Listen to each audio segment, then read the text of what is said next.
Bismillahirrahmanirrahim. Assalamualaikum warahmatullahi wabarakatuh. Apa kabar semuanya? Selamat berjumpa kembali bersama saya. Kali ini saya akan membahas tentang kembalinya ruh. Apakah ruh kembali ke bumi setelah berpisah dengan jasad dan mengunjungi tempat-tempat di mana dia dahulu tinggal? Ruh adalah sesuatu yang dengannya manusia dapat hidup. Di dalam agama tidak ada nas-nas yang secara jelas menerangkan hakikat ruh dan substansinya. Mungkin Allah Subhanahu wa Ta'ala tidak membicarakan masalah ini secara rinci dengan maksud untuk membuka kesempatan bagi manusia mengadakan pembahasan dan penelitian mengenainya. Pemikiran yang demikian sejalan dengan firman Allah yang artinya, "Dan mereka bertanya kepadamu tentang ruh.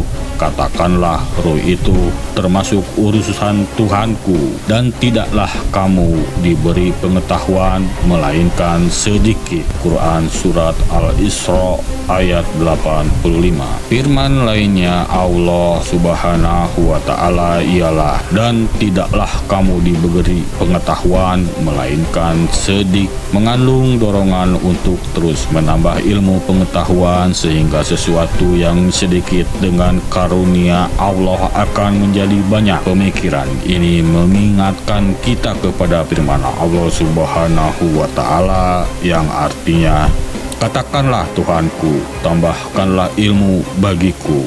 Quran Surat Toha ayat 114. Juga firman Allah Subhanahu wa Ta'ala yang artinya, "Dan dia telah mengajarkan kepadamu apa-apa yang tidak kamu ketahui, dan karunia Allah yang telah diberikan kepadamu sungguh besar." Quran Surat An-Nisa ayat 113. Selanjutnya adalah firman Allah yang artinya, "Dia telah mengajarkan kepada manusia apa-apa yang tidak diketahuinya."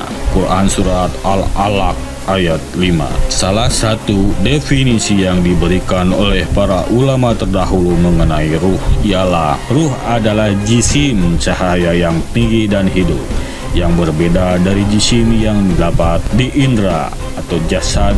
Dengan adanya ruh, maka kehidupan bersemayam di dalam jasad. Sebagian yang lain dari mereka memberikan definisi ruh adalah zat yang lembut seperti udara mengalir di dalam jasad, sebagaimana mengalirnya air di dalam urat-urat pohon dan tumbuh-tumbuhan. Sebagaimana air adalah sumber kehidupan bagi pohon dan tumbuh-tumbuhan, dan tanpanya pohon dan tumbuh-tumbuhan akan mati. Maka Allah Subhanahu wa Ta'ala menjadikan ruh sebagai sumber kehidupan bagi manusia, dan apabila berpisah dengannya, maka jasad akan mati. Telah terjadi perselisihan yang panjang di kalangan ahli, baik para ahli yang dahulu maupun yang sekarang, mengenai hal-hal yang berkaitan dengan ruh, baik tentang kekal atau panahnya ruh, maupun tentang asal dan tempat menetapnya ruh. Namun berdasarkan sumber-sumber yang berasal dari agama, kita dapat mengetahui bahwa setelah ruh berpisah dari badan, maka ruh tetap memiliki kemampuan memahami dan mengetahui hakikat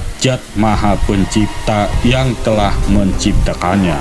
Dan ruh juga tetap mempunyai hubungan dengan jasad yang telah ditinggalkannya melalui suatu jalan yang hanya Allah Subhanahu wa Ta'ala yang mengetahui hakikatnya.